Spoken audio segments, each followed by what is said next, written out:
Chief Day, would you please lead us in the flag salute? Yes, Mayor Long. Salute and pledge. I pledge allegiance to the flag of the United States of America and to the republic for which it stands, one nation, under God, indivisible, with liberty and justice for all. Thank you. Roll call, please, Yana. Councilmember Johnson, Here. Councilmember Losi, Here. Councilmember Stanfield, Here. Mayor Pro Tem Trent, Here. Mayor Long. Here. All right, our first item is a police department end of year report. Chief. Thank you, Mayor Long. Good evening, Honorable City Council, city staff, and community members. Tonight, it is my pleasure to provide the police department's annual end of year report for 2021. Oh, actually, Sienna, can I share my screen before I get too far ahead of myself? Yes, you can. I have to walk you through that. More share screen. Just let me know when the PowerPoint's up. Not yet.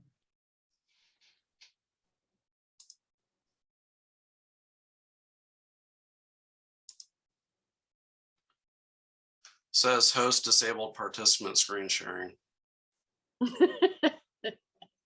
Now do it.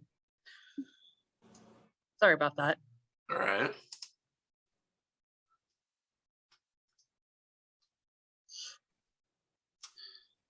There's screen 2. How's that? There you go. Yep. All right. Thank you. Okay. See if I can get it to work here. All right. So President Dwight D. Eisenhower once said, "The supreme quality of leadership is integrity." I'm proud to report the department's command staff is committed to upholding the very best interest of our department and the community through that integrity, progressive leadership, and unity.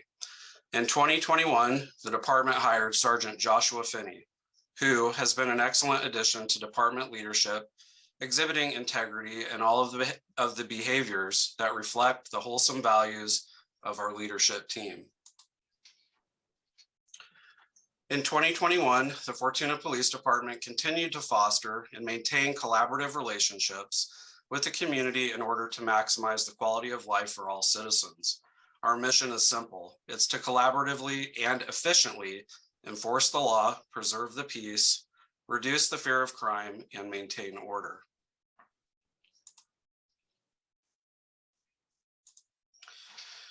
The council will actually be pleased that this will be the very last time that I provide a uniform crime report or data from the uniform crime report.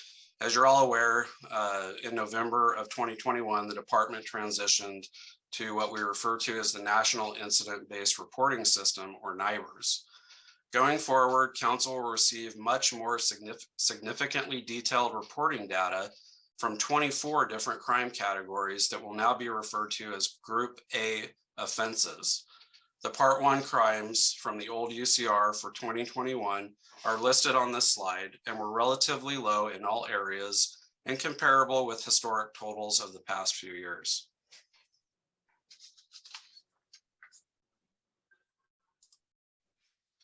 In addition, during 2021, the Fortuna Police handled 151 domestic violence related calls for service and made 37 domestic violence related arrests. Enforcement statistics were also comparable with recent annual totals from previous years. Fortuna PD dealt with a little over 20,000 calls for service, made 779 arrests, and issued 771 citations. For your convenience, the totals for 2020 are available at the bottom of the slide for a quick comparison.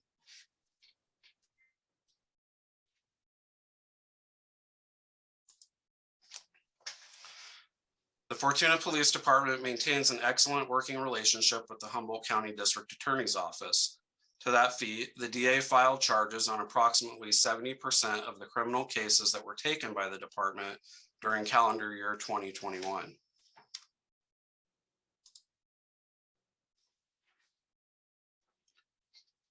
Measure E funds in part our detectives, problem-oriented policing unit, and code enforcement position. During 2021, detectives investigated over 100 major crimes cases, made dozens of arrests, authored search warrants, oversaw forensic analysis of evidence, assisted allied agencies with other cases, and responded to 3 separate critical incident response team or CIRT callouts to assist with officer-involved shooting investigations and other major types of investigations in our neighboring jurisdictions.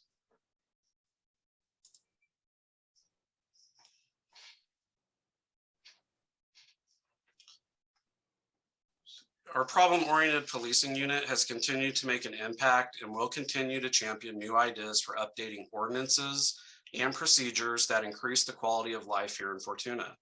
Officers educate those in need of available regional resources. And featured on this slide, you will see a photograph of one of the more significant illegal cannabis grows that was addressed through the use of the city's new administrative citation process.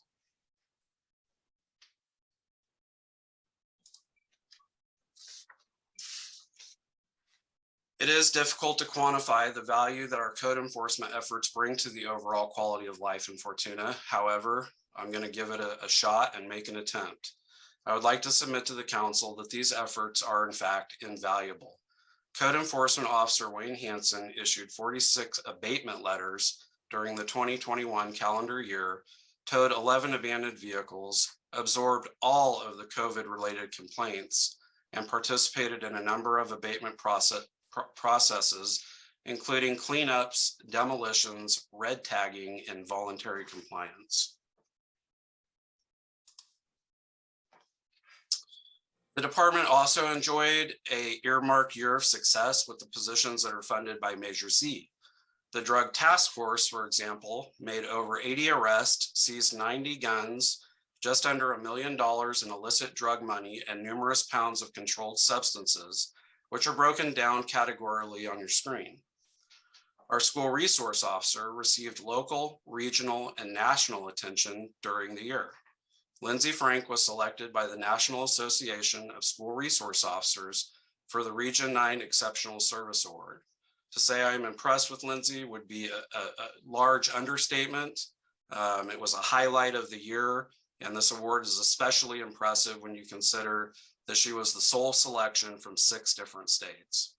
She also received the department's Medal of Merit for exceptional service, which was presented in front of this council and in front of the Humboldt County Board of Supervisors. On to one of our more favorite topics, COVID-19. During 2021, 10 staff members from the police department contracted COVID-19, and an additional 4 employees missed time while in quarantine due to exposures. All members affected by COVID during 2021 made a full recovery.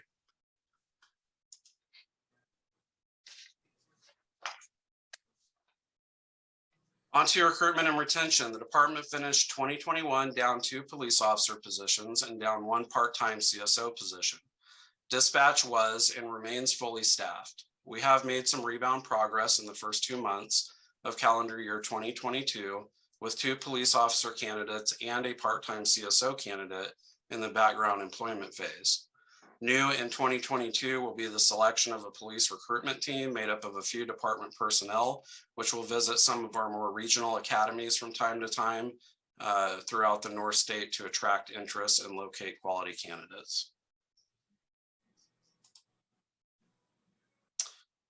Also new in 2021, starting in July, we launched the Department Employee of the Month program. It is exactly what it sounds like. It's a program where, we want to remain vested as an organization and stay equally committed to both accountability and in constantly looking for the good work that our employees do on a regular basis. So featured here on this slide are the employees of the month from July 2021 when we started the program to January of 2022.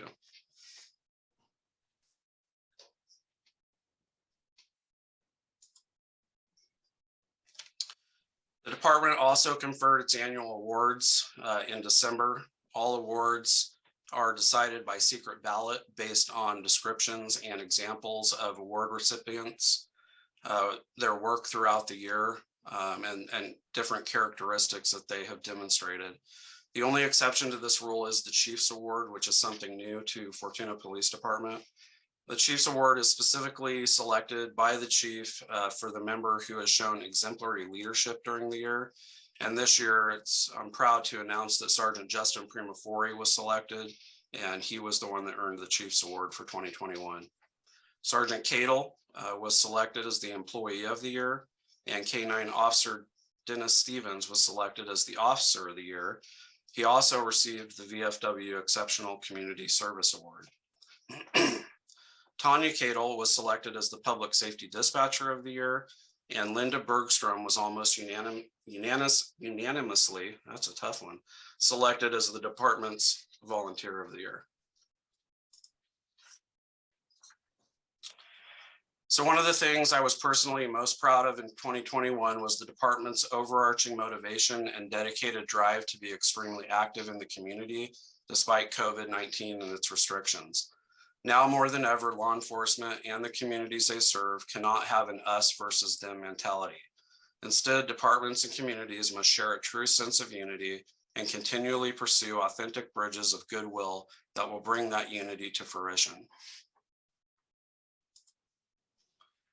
In closing, the Fortuna Police Department will continue to focus on the needs of our community so that we can act as a true change agent for what really matters to the city of Fortuna and its citizens.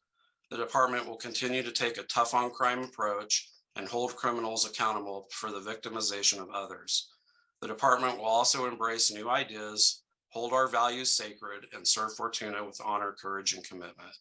This concludes my annual report, and I'd like to invite any questions at this time.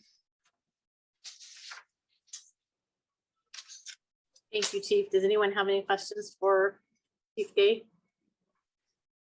I was just curious how we were doing on backfilling those open positions, officer positions.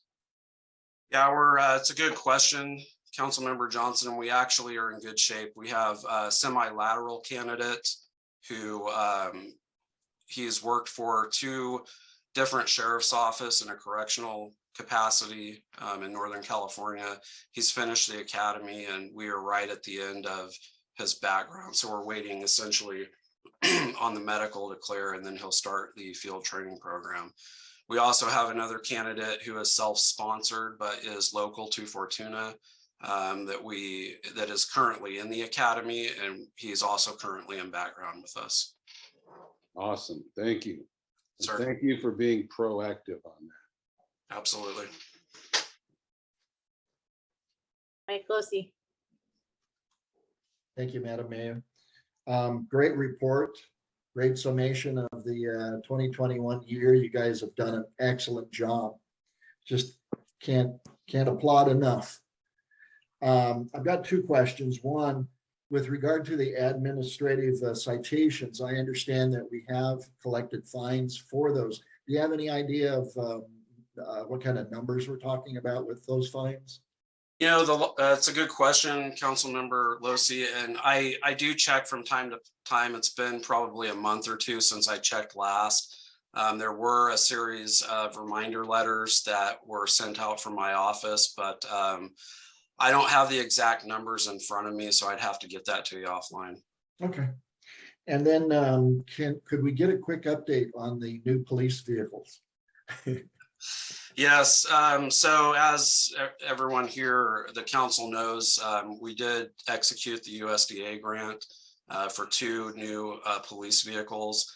And, you know, we've been checking on that. The last time we checked was last week. Delivery has been delayed, and the estimation for arrival is approximately April at this point. Okay. Thank you. Sir.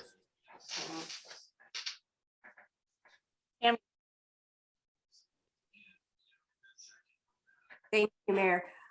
Chief, I just also wanted to thank you. You're a big part of our department and a lot of the reason for such good morale within the department. And I just would really like to thank you for all your hard work in improving our department and keeping everything successful and everybody happy. So thank you very much for your hard work. Thank you, Mayor Pro Tem Trent, and thank you to the council for the kind words. I appreciate it. Anyone else have questions or comments? All right, thanks, Chief, for a great job. We appreciate you. Thank you. And we'll move on to oral comment. We'll move on to oral comments from the public. If anyone would like to address the council, there is a number to call on your screen. And while we are waiting to see if anyone calls in, we will go to the consent calendar. We have 12 items. I would like us to approve items A through K separately from L, as I need to abstain from item L. So with that, does anyone wish to pull anything?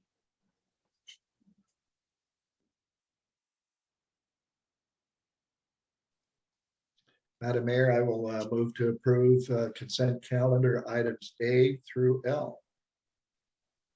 I'm sorry, A through K. Please. A through K, I'm sorry. I'll All right, we second. have second. Okay. Sienna, Councilmember Johnson, Yes. Councilmember Losi, Yes, Councilmember Stanfield, Yes. Mayor Pro Tem Trent, Yes, Mayor Long. yes. All right, now if you guys will do L. I'll make a motion to approve item L. Second. Councilmember We have a Johnson. motion. Oh, sorry. You're fine. Councilmember Go. Johnson, Yes. Councilmember Losi, yes, Councilmember Stanfield, Yes. and Mayor Pro Tem Trent. Yes, Thank you. And you'll put that in the record, please. All right, do we have any public comments? No one on my screen has a hand up. Any phone calls, Sienna? I don't see any other members of the public looking like they want to comment. All right, seeing none, we will close public comment and move on to city council business. Our first item is to approve submittal of notice of intent to comply under SB 619, resolution 2022-03. Staff report. Thank you, Mayor Long. I'll be providing this staff report, and I'd like to share my screen to show the council and the public my presentation.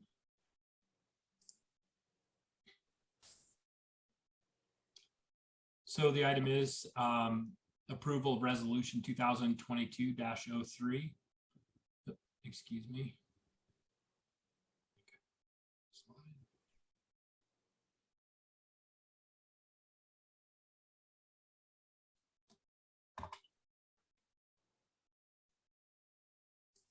It's going slow, but give me 1 second. So a little bit of background on SB 619. It was really meant to address the aggressive schedule that went into effect for SB 1383 with a compliance timeline of the beginning of this calendar year. There's several milestones. These were presented to the council in previous presentations, but generally intended to mandate the reuse of organics and repurposing as food, and then also to limit them from going to the landfill and recycling those organics to prevent the creation of greenhouse gases. Cal Recycle took over 4 years to develop the rules, and the city had less than a year to prepare for compliance. Really, that's too short a timeline. And SB 619 essentially gives the city an additional year if they state the areas that they're out of compliance with and provide the requested resolution with the notice of intent to comply. So Cal Recycle is just really wanting cities to declare whether they're going to comply or not. And there are some cities that aren't, but I think by and large most cities are recognizing that they don't really have a choice to comply, and they're doing so. And that's what we're doing here. Just to remind the council, this is a slide that I presented in a previous presentation. You can see the rule, the SB 1383 was adopted in 2016, and at the end of 2020, it was supposed to be early 2020, but towards the end of 2020, that's when the regulations and rulemaking actually ended. And then the city was supposed to comply by January 1st, 2022. And by 2025, we're required to have a 75% reduction in organics and a 20% increase in edible food recovery. And prior to that end date, the city is required to take enforcement action to make sure that businesses and residents are in compliance with these ordinances. So again, pretty long time to make the rules, not a lot of time for compliance, and that was the purpose of SB 619, to provide some relief from potential fines.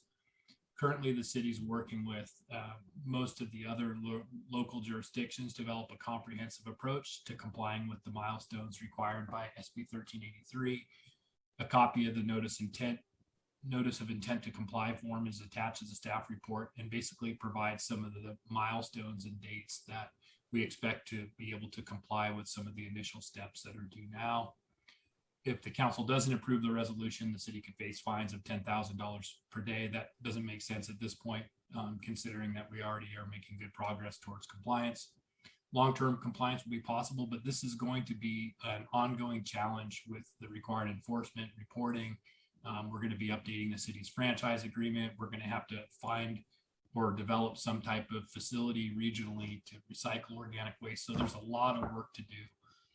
The consultant that's been brought on board and is being paid for by the local jurisdictions is first working on a roadmap that'll identify all the different aspects of the plan for compliance, what the timelines will be, and that's something that I'll be bringing back to the council at a future date.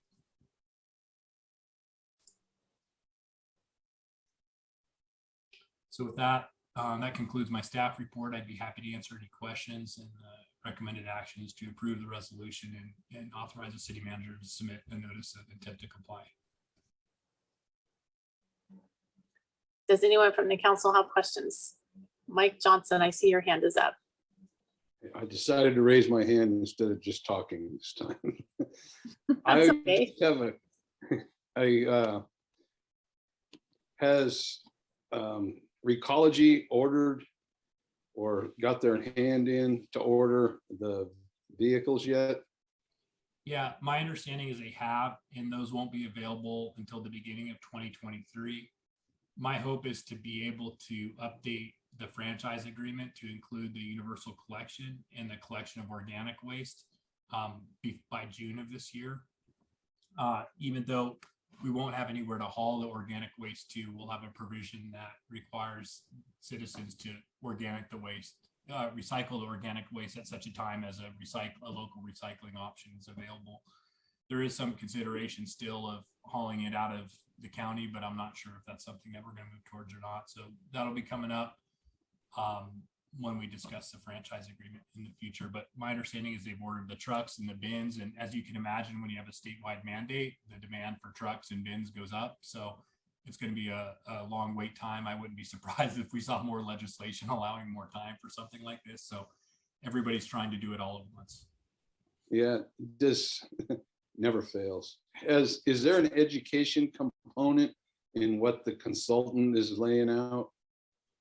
Absolutely. And, I'd be happy to bring to the council more of an update on what that consultant effort is for complying with SB 1383. It gets a little bit away from what we're trying to do tonight, which is just kind of the extension of the 1 year, but I'd be happy to review that consultant effort in general. But right now, the initial steps are, the first step I know they're working on the food recapture program right now in the compliance roadmap, which includes updating of the ordinances and many of the different planning activities that will be needed. The model ordinance for recycled content for the city's procurement policy. So a lot's underway, and I could present that at another time. I'm not prepared to speak to the entirety of that consultant scope tonight, though. All right, well, thank you. All right, while we take more council questions, let's open up public comment. If anyone wants to comment, please call the number on your screen or raise your hand if you are joining us via Zoom. Mike Losi. Thank you, Madam Mayor. Once again, we have a state agency, Cal Recycle, coming in and telling all of the local jurisdictions exactly what to do. And if we don't comply with this mandatory requirement, then they're going to fine us. And I have no doubt that they would go through with fining.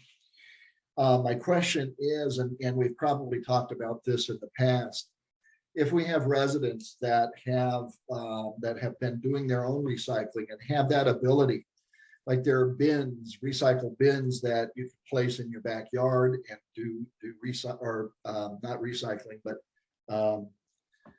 what do you call it? The green waste. Composting.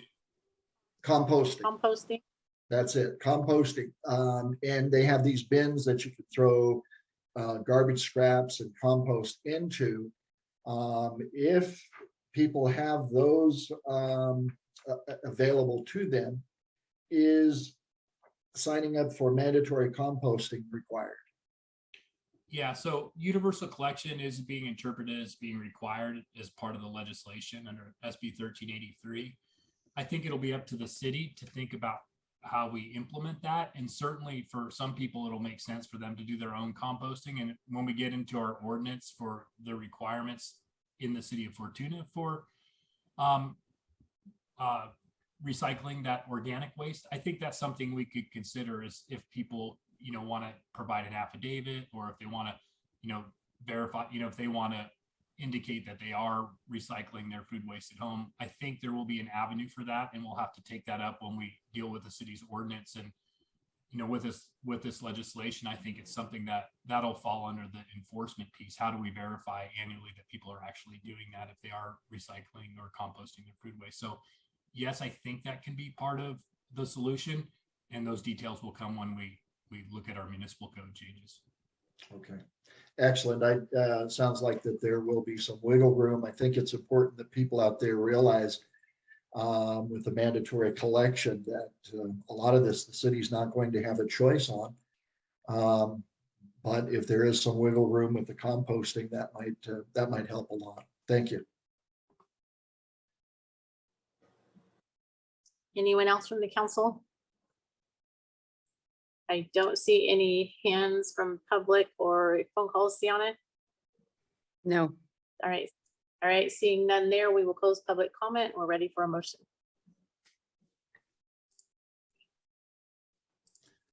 Madam Mayor, I'll move. Go ahead, Mark.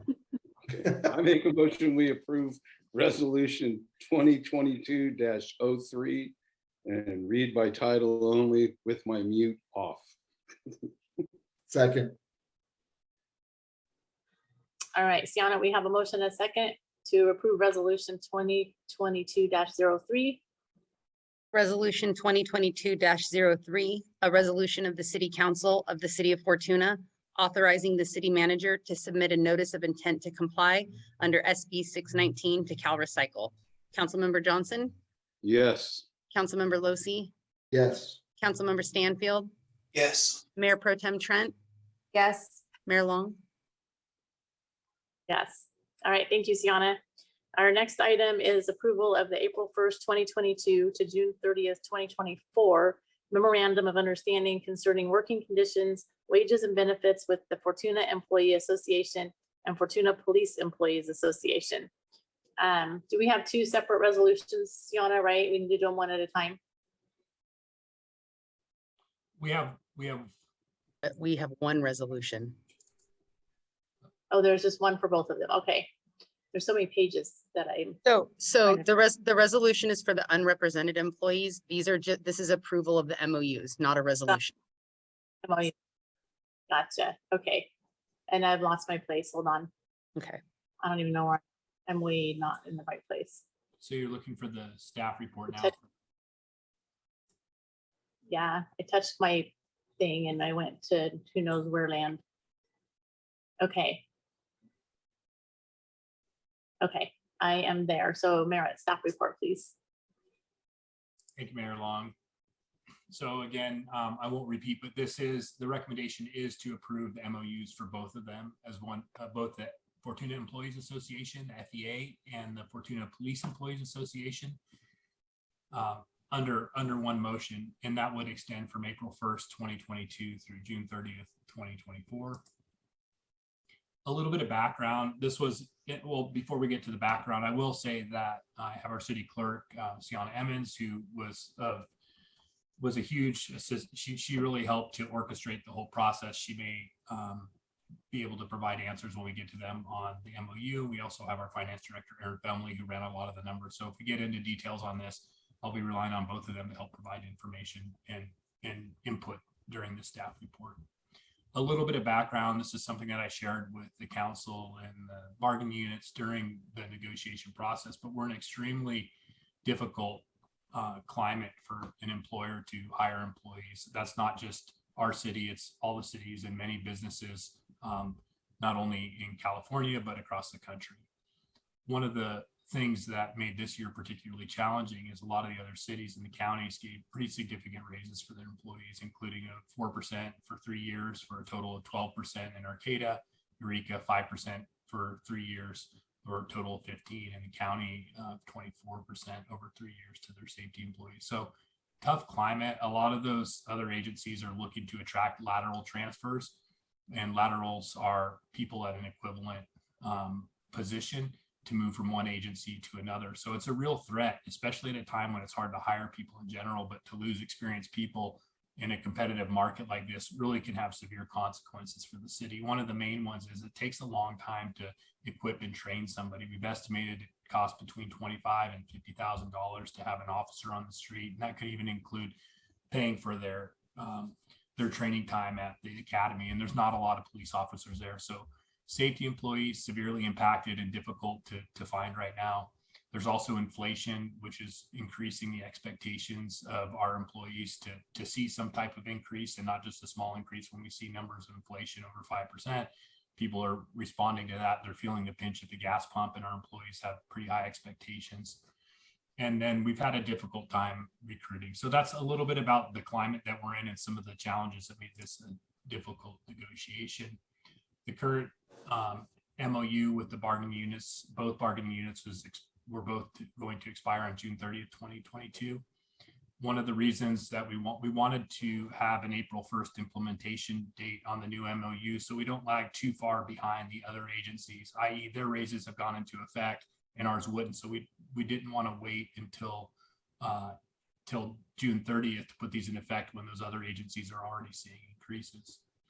The MOUs are attached to the staff report. I'm not going to go into great detail on those, but the details are included in the attached MOUs in the council packet, and also details in the staff report. But very basically, the FPEA is a 2-year MOU with a 12% increase all in the first year, an extra 4% increase for sergeants, really to take those above some of the smaller nearby cities, and not have our sergeants paid less than neighboring agencies. And then a 5% for CTO while training only. So for example, a CTO is a communications training officer, a dispatcher, when they're training someone else, they receive an extra amount while training only. And then the insurance cost splits remaining the same. The key terms in the MOU for the Fortuna Employees Association is a 2-year MOU, also a 10% increase with 8 in the first year, 2 in the second year. One added holiday, Juneteenth on June 19th, 2% longevity for employees that have 15 and 20 years of experience. So their salary would go up 2% at 15 years and 2% at 20. And then insurance cost splits remaining the same.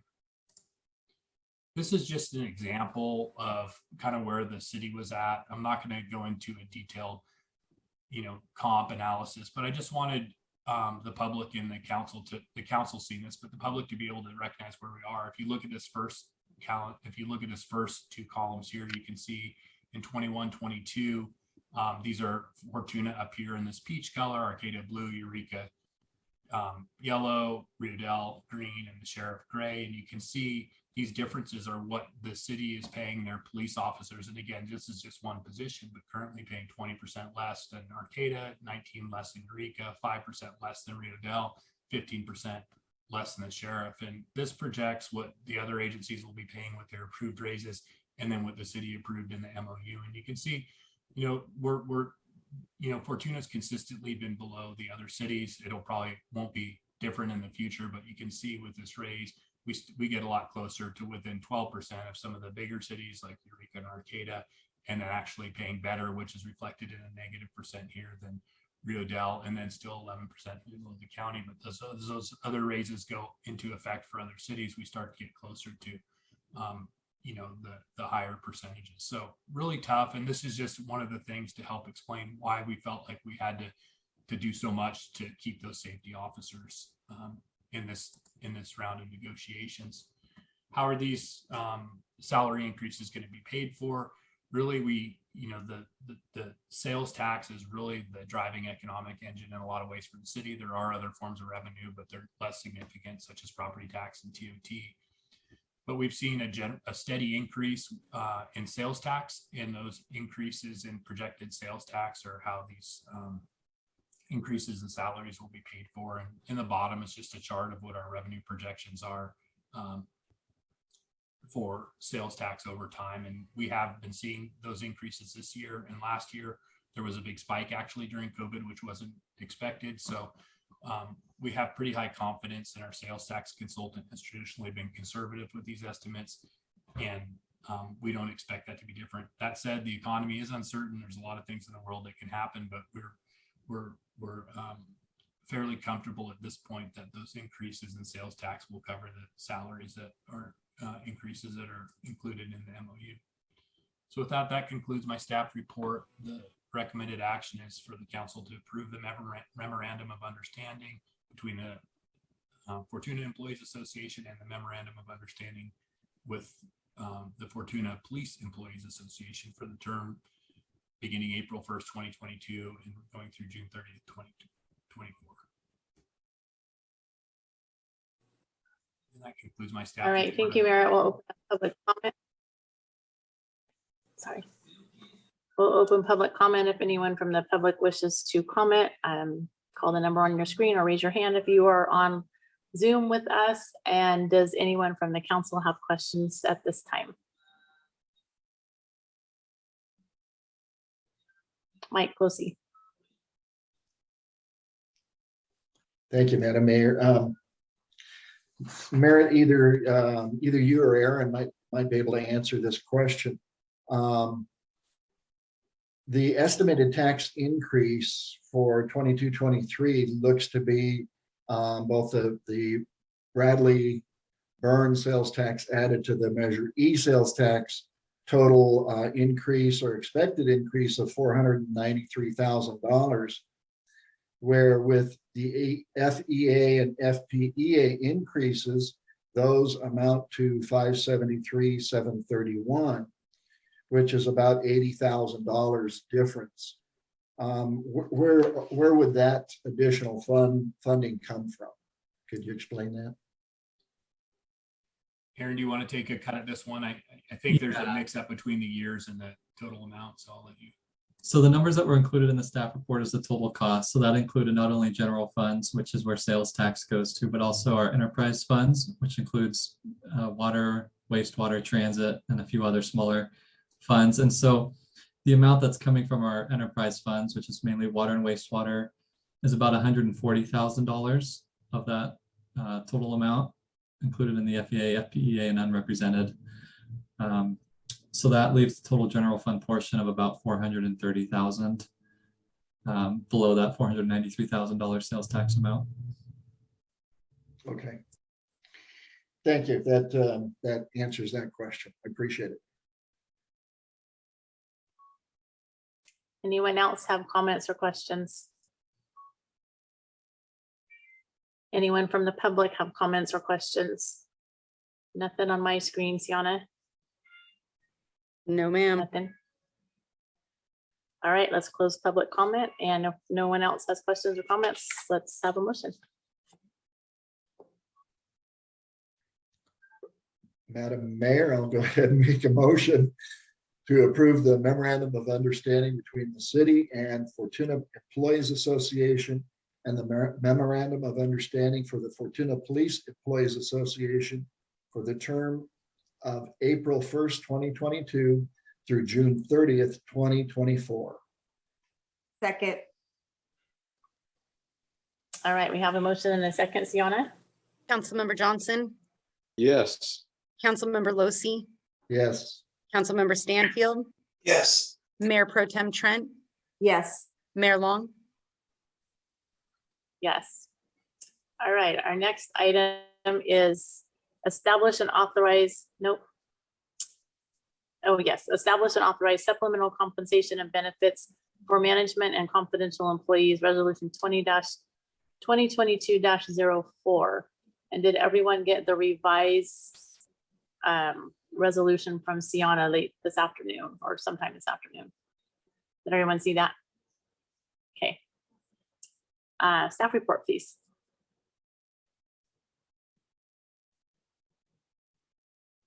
You're muted. All right, yeah. Thank you, Mayor Long. I have a very similar PowerPoint to the one that I presented for the last item that might look a little bit familiar. So this is, again, the recommendation of staff is to adopt resolution 2022-04, resolution of the city to establish an authorized supplemental compensation and benefits for our management and confidential employees. And this one's a little different because our this represents our management confidential staff. They're not represented by an official bargaining unit. So there's not an MOU or a group to actually have an MOU per se with. It includes employees in all of our departments, including administration, safety, parks, public works, etc. So there are management confidential positions in, I believe, every department. And the city has routinely provided unrepresented employees with the same salary and benefit changes as those negotiated with the FEA, and so this year is no exception. As I just explained, the MOU terms that are in effect with that were just approved by the council for the FEA would also take effect for the unrepresented employees. And when I say MOU, again, it's not an MOU, it's a resolution, but the terms included in the resolution is attached to the staff report, but very basically and consistent with the Fortuna Employees Association, there would be it's a 2-year MOU with a 10% increase, 8% the first year, 2% the second year, 1 added holiday, Juneteenth, 2% longevity at 55 and 20, and then the same insurance cost share.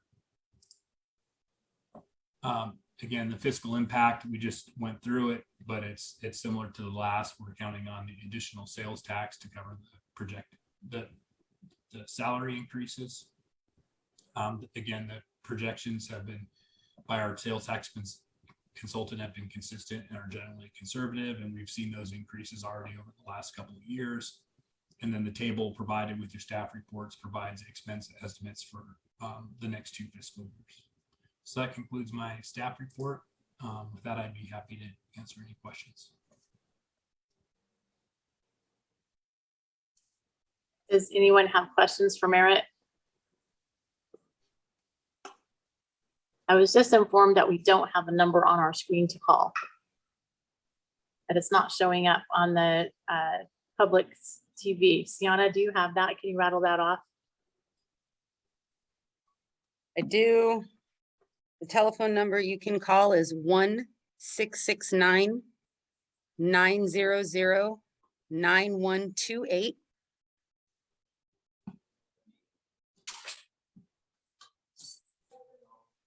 Okay, it's actually, I was just informed by our Access Humboldt technician that it's up. It was just turned off for the PowerPoint. Okay, perfect. All right, thanks. Mhm. Good to know. Okay, we're back on. So let's open public comment for this item. And while we're doing that, we will take questions. Tammy. On the resolution or the update under holidays, it only says 10 holidays. It doesn't add the Juneteenth holiday. Sienna, can you confirm that? I believe it does increase to 11. Could you confirm that change? It should be the same as the holidays listed in the MOU. So give me just a second while I pull it up. Page 7.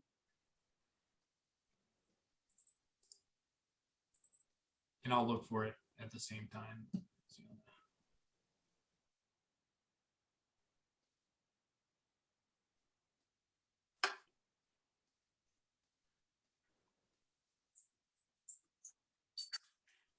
It says 11.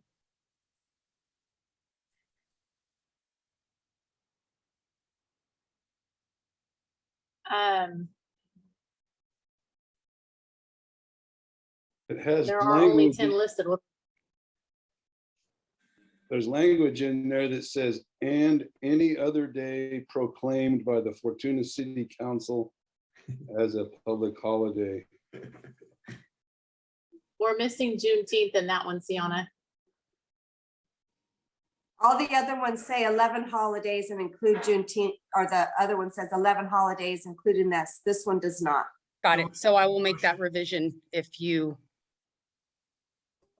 are intending to include Juneteenth, which that was the intention. So I apologize for the revised resolution. That was not anticipated. So my apologies that you had to get these revised documents at the last minute. I know that's not ideal.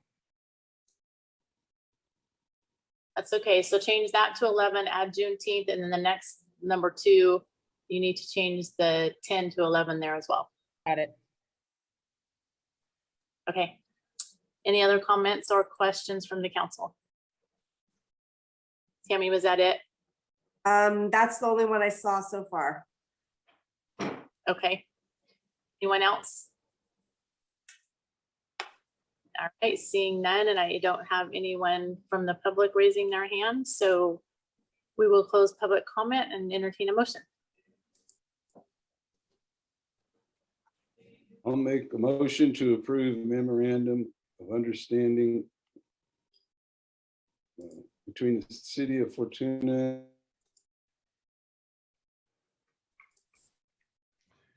Sorry, Mike. I accidentally muted you, but you were reading the wrong one. It's, yeah, a resolution. It's the resolution. Okay, Sorry about that. no, that's me. A little.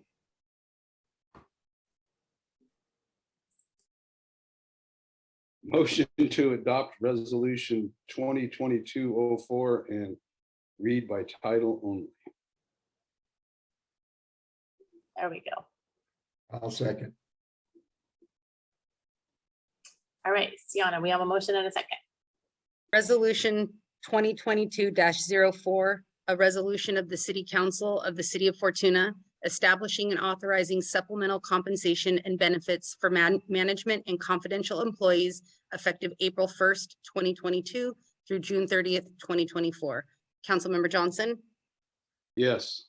Councilmember Losi, Yes. Councilmember Stanfield, Yes. Mayor Pro Tem Trent, Yes. Mayor Long. Yes. All right, thank you. Moving on to our next item, a supplemental budget request for cleanup and outreach services with Riverlake Foundation. Staff report, please.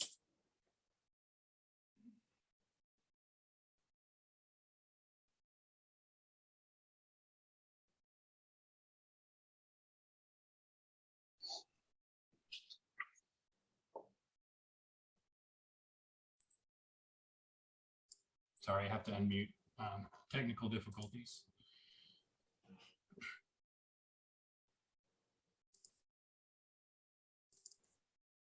So staff's recommendation is approval of supplemental budget request that the mayor just read. Sorry, there we go. So just a really quick summary. Demand continues to be high for cleanup and outreach services. Aside from this year, previous budgets included $15,000 for this effort, but due to the concerns over the pandemic and concerns that tax revenue would be down, the Riverlake budget was reduced to $12,000 last year. As shown earlier in one of the other presentations, the budget came in higher than expected. And so with the increased demand, staff is recommending that the council provide an additional $3,000 for services for Riverlake Foundation for the remainder of this fiscal year to bring the total up to $15,000. I got Sean Swanson, the director of Riverlake Foundation, sent me these pictures today. This is one of his next targets. Again, these are the kind of places where he's doing the posting. He's contacting residents to provide them locations of services, and he's also organizing cleanups, either doing it with their own forces or coordinating volunteer cleanups. But this is one he sent me today. This is on Strongs Creek in the city. We've been really staying on top of it, so it's disappointing to kind of lose one of those weapons. He's out of budget in his current contract, and we really want to get him going again and give him a little bit of budget for the remainder of the fiscal year. So that concludes my staff report, and the request is approval of the supplemental budget request. All right, we'll open public comment while the council has questions or comments. Anyone? I would just, Seeing no hands raised, is any, okay, I was just gonna say, I have gone on a couple of walks with Sean and located some of the areas that he's cleaned up, as well as some that haven't been cleaned up yet. And he does an excellent job of keeping things up and clean. And also beyond that, he helps connect up people with services, with a ride back home, or with employment. He's fills a niche here that is really needed, and I think that he will be responsible and put this money to the highest and best use. So, thank you. thank you, Mike. Anyone else? Jeremy, you unmuted. I'd like to make a motion to approve a supplemental budget request for cleanup and outreach services, unless it's too early to do this. Have you closed public comment? No, I just need to do that. I don't see any hands raised and I don't see any phone calls. Sion's not trying to get my attention, so we will close public comment and now you can make your motion. Okay, sorry, jumped the gun.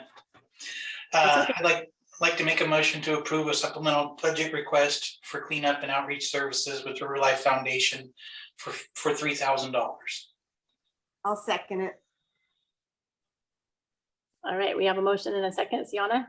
Councilmember Johnson, Yes, Councilmember Losi, Yes, Councilmember Stanfield, Yes, Mayor Pro Tem Trent, Yes, Mayor Long. Yes. All right, thank you. We're moving on to city manager's report.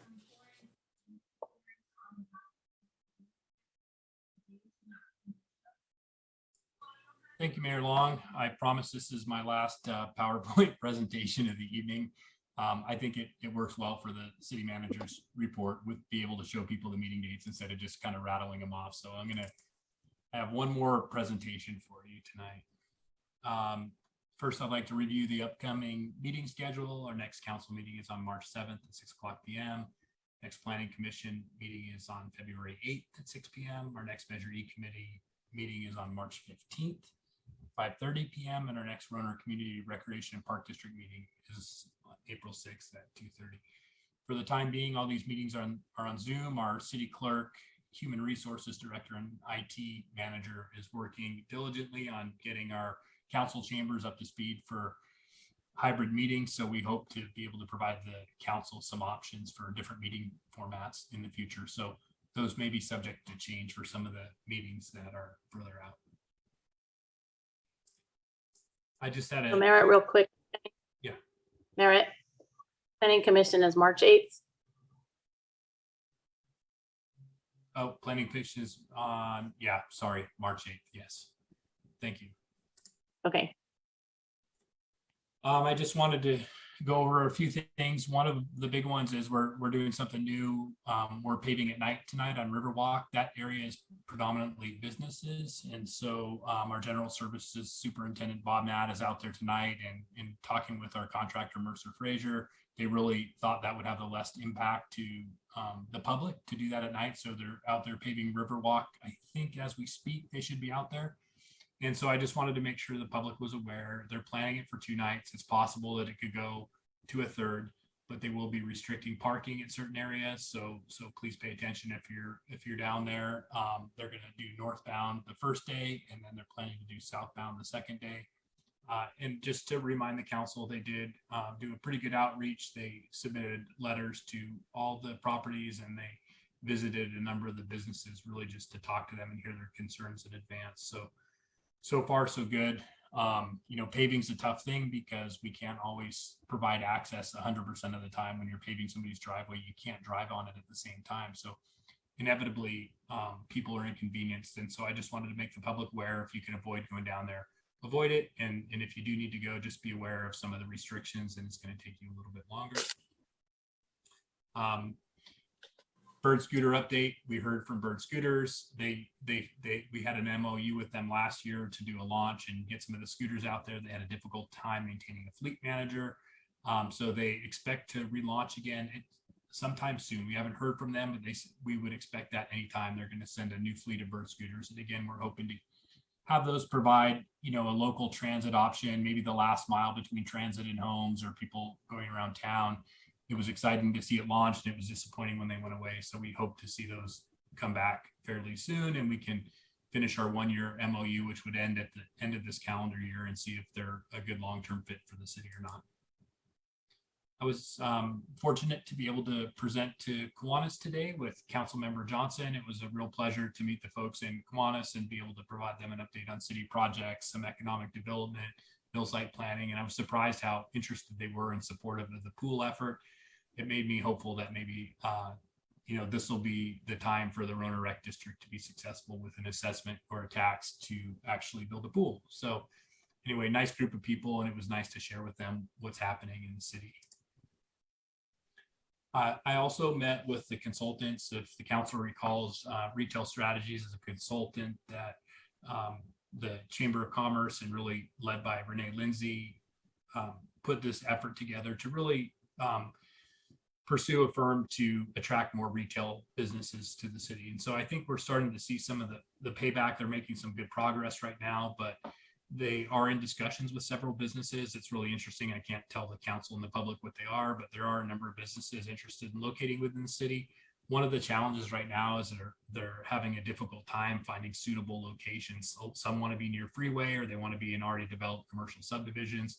And so a big part of the effort right now is trying to match up some of those interested businesses with locations in the city. And we have some good ideas how we can create some of that space moving forward, and how some of those existing spaces that are ready for development can get have the businesses that are interested, put them in touch with owners. That's even been challenging. So it's kind of exciting to see some of the opportunities, and I'm hopeful that they'll be able to really bring some wins to the city soon. Their contract ends right now on May 28th, and the city will need to consider if the city wants to move forward with an extension of their contract for another year. So I'll be bringing this back to the council in the future, and I emphasize to them that we really want to be able to demonstrate that the city is the benefit that the city's seeing from this program and this contract. So the pressure's on them, and we hope to bring something back to the council in the near future.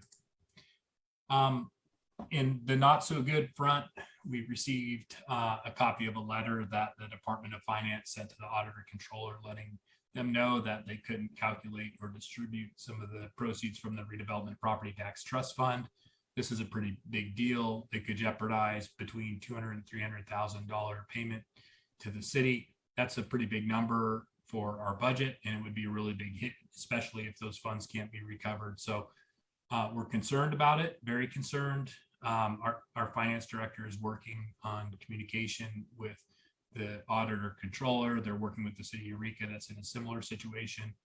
We're hopeful it can be resolved, but potentially it may not be able to be. And then we also let our supervisors know. We let Michelle Bushnell know. She was all over it and was thinking of ways that she can contribute and try to affect this in a positive way. So they were both very supportive and want to take whatever action they can to help, and both called and checked in. So I'll continue to keep the council updated on that in the future, but it seems like we're kind of adding to the list of some of the problems that have been happening at the county level and jeopardizing payments to other local jurisdictions. So with that concludes my staff report. I'd be happy to answer any questions. Any questions from council for Merritt?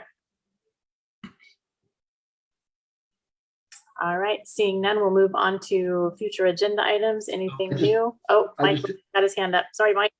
That's okay. I just had a quick comment. Actually, I was really impressed with the effort that Bob Nat put in with notifying the businesses and the community on this nighttime paving. So I just want to do a shout out to Bob Nat. Did a really good job on that. Thanks. I'll pass it on. He's actually working nights, so you might not see him in the daytime the next couple of days. So he's out there watching the paving, and he's very attentive to that. And he checked in, and I also was pleased at his effort in notifying the public. So we'll see if we get any comments. But thank you for pointing that out. I'll relay that. All right, moving on to future agenda items. Anyone? I would like to discuss something, possibility of putting on the agenda. I was talking to the supervisors about the last item the city manager made on his report. And it was suggested that maybe the city join a lot of the other entities of writing a letter of, what's it called? When you don't, No confidence. yes, that's it. A letter of no confidence about the stuff that is happening to us too, about the audit or auditor.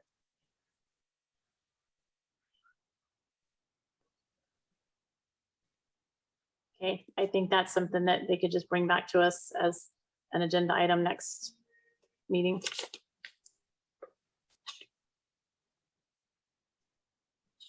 All right, anything else? Okay, moving on to council reports. Mike Johnson.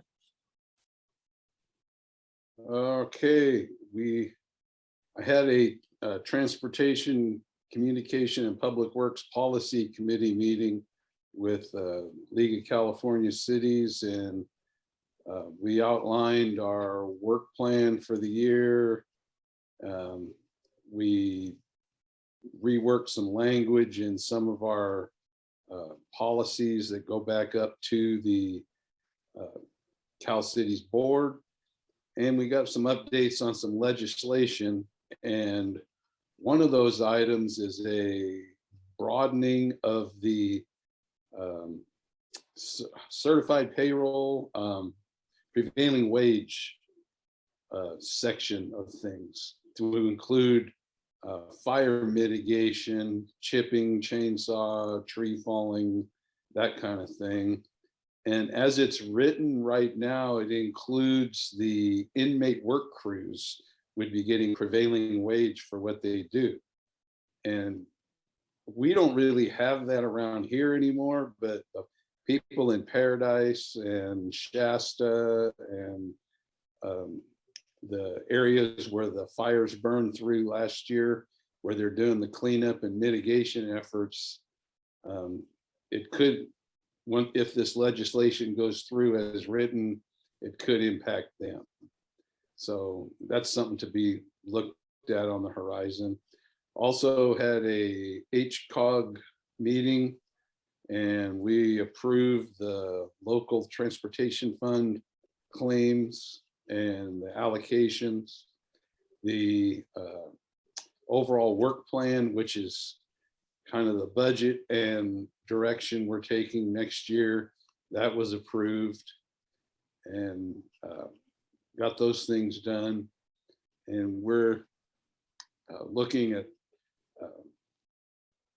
making a gap payment in the unaccrued liability there also. It's affects every department, every agency. It's just a smaller budget and a smaller problem, but it still needs to be tackled.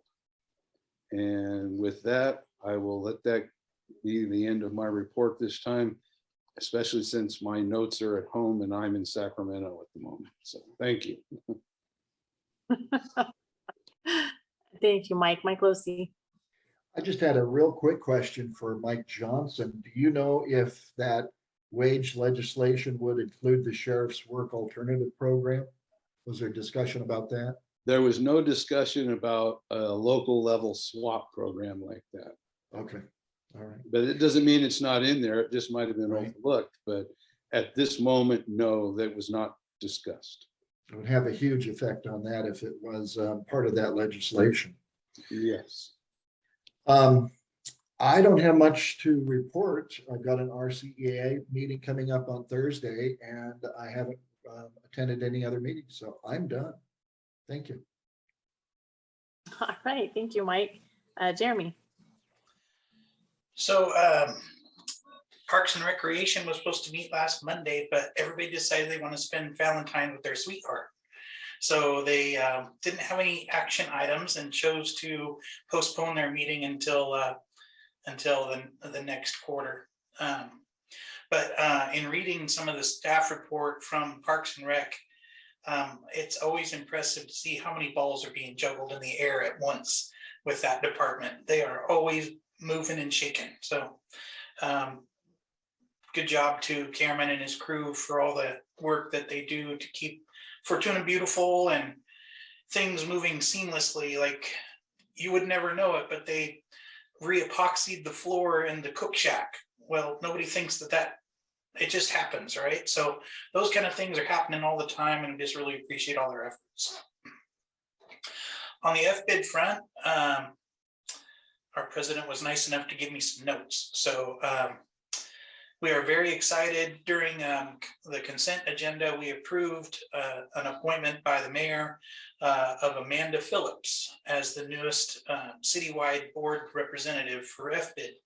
We still have 2 empty seats, but we are gaining momentum and strength with numbers. So we still have 2 more spots that are open and available for people that are interested in supporting our business community.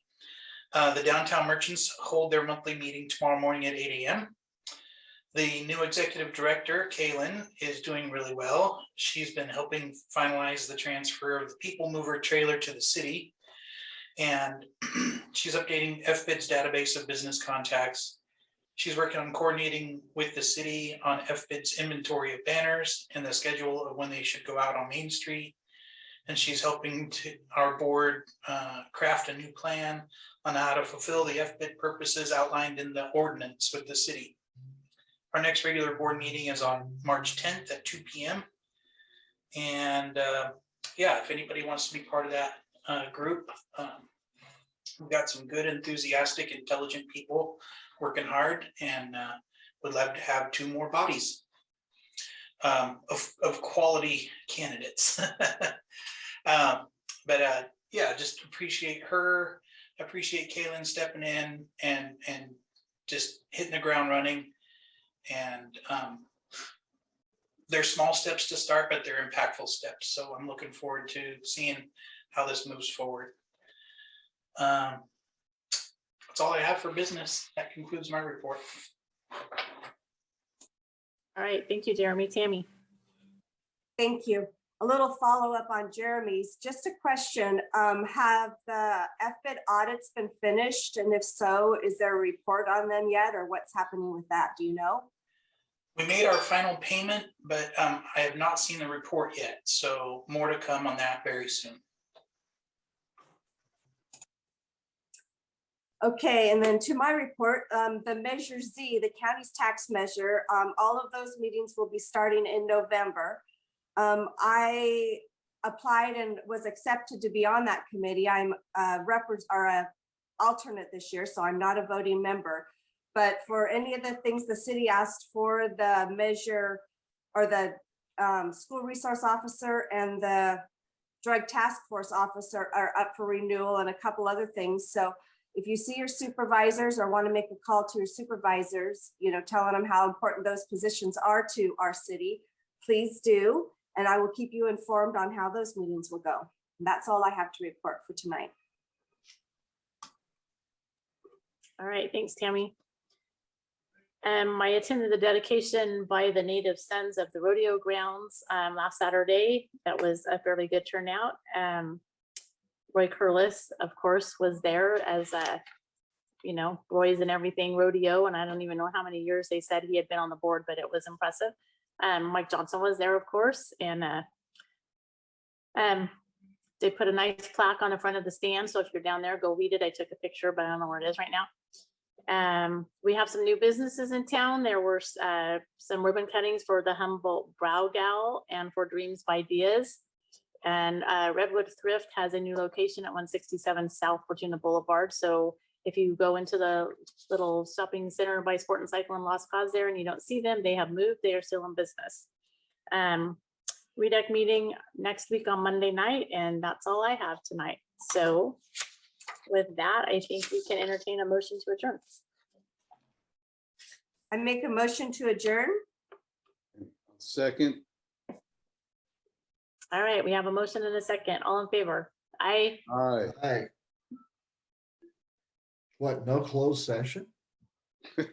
Don't know how Hey, to act, record huh? time tonight. What will I do with the rest of All my right, week? thank you all. Thank you. Have a good evening. All right, Recording stopped.